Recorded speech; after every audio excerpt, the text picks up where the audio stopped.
angels, welcome back. Happy weekend.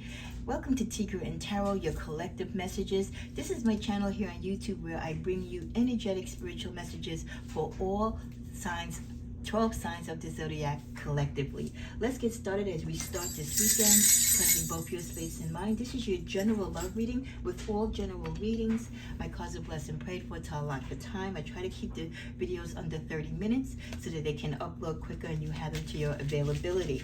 With love messages, keep in mind that the messages could be pertaining to both you or to your partner so they can kind of cross-reference.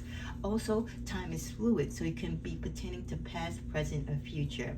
And as always, not everything is going to resonate with you. Take what does and leave the rest for the rest of the collectives. But knowing in love that your intuitive gifts and knowledge also can help you make better decisions when it comes to love. What is the messages for my collective this weekend? Can you believe it? We're already like 2 weeks into the new year. Let's see. Well, we get new love, a wedding, or talk of wedding, passion. And the bottom of the deck, we get engagement. So we have engagement and wedding here. Not sure if many of you are talking about wedding or hoping that an engagement will lead to a wedding. You could be engaging in conversation with someone concerning a wedding, or you just might be in that feeling that this person that you're with is the person that you can see yourself being engaged to. You can see yourself going through this long haul of commitment that might lead to marriage. Others of you, you could be sitting down with your partner, re-examining your commitment to each other, re-engaging the connection between you, because people get comfortable. Just like they get comfortable in relationships, they also get comfortable in marriages. Some of you might feel like you want to renew your vows and renew your commitment to each other this year. Others of you, there is new love on the horizon, or you're thinking about new love. A new person has stirred up your romantic feelings. So even though there might not be a love connection yet, there's someone that has caught your eye. Even when you don't want to be in love, sometimes it just happens, and that's how it usually does when you're not looking. So you might not be looking for love, my collectors, but love could be looking at you and knocking on your door. There's someone that's got you feeling kind of giddy and gay and has you laughing and, laughing and clutching your pearls. Those type of feelings when you get those butterflies. It's a great feeling. Listen, go with the flow. It might not lead into anything, and then again, it could end up being the best new love of your lifetime. So, go with the flow and enjoy the feelings. If someone is flirting with you and they find you attractive, they want to take you out and go out to dinner, take it slow and see where it goes.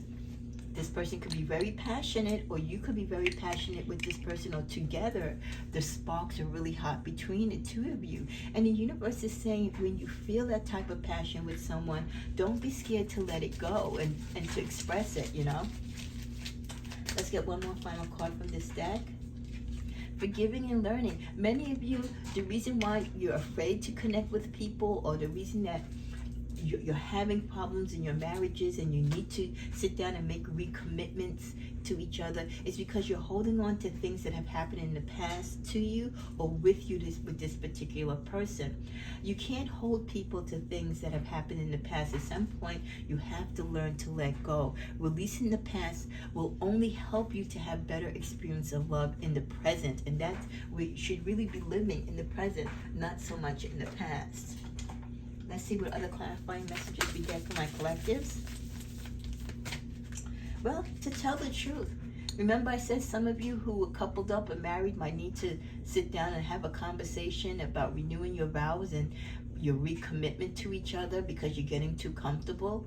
Maybe there's things that you've been holding. Maybe there are things that you need to forgive and learn about each other and tell the truth about that you've been hiding.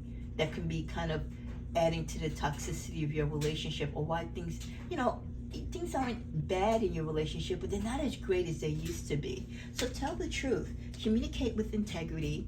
You might need to level with someone, and this person could even be yourself. So it's not even so much that you need to be true to your partner, but you need to be true to yourself. Are you saying you're fine when you're not? Are you swallowing your needs because you don't want to rock the boat? Again, feeling comfortable. When we hide the truth, it eventually comes out in destructive ways. Act with integrity and say what's on your mind. While honesty may lead to short-term discomfort, your long-time peace and happiness are worth it. And a lot of people just sit up and put up and shut up in relationships because they're afraid of losing someone, or they're afraid that, you know, they're not going to love them, or they're going to walk out on them, or they're going to look at you sideways. If someone loves you, they're going to love you, and they should love you more because you are telling the truth. Choose love over hate, over animosity, over greed. Choose love always. If you're struggling with an obstacle or conflict, choose a path of love. Suffering, doubt, and frustration all transform the presence of love. So show your love courageously. Open yourself to love. Show your love with no strings attached. It's safe to give and receive love. Showering love to others can be a gateway for loving yourself. I always feel we should love ourselves first, because the greatest example of how we love and what we feel about love is the way that we choose to love ourselves. Then we can choose to do that also with others. Embrace your sensitivity. Your sensitivity is a sacred gateway to your intuition. In fact, your sensitivity is one of your greatest assets and the key to your survival. The more you connect with it, the more miracles and synchronicities you'll attract. So embrace your sensitivity. Let your partner know, if you're shy about certain things or certain things bother you. Again, people don't know how we're feeling unless we express it. And we all have that sensitive side, and we need to nurture it, but we also need to let our partners know about it as well.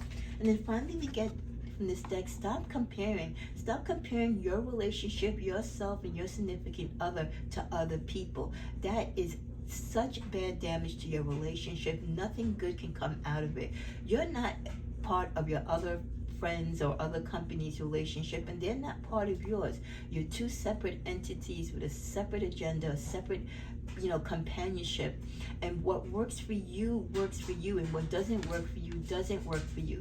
But stop comparing what Joe and Jane has and Bobby and Susie, okay? Because that you're not in that relationship.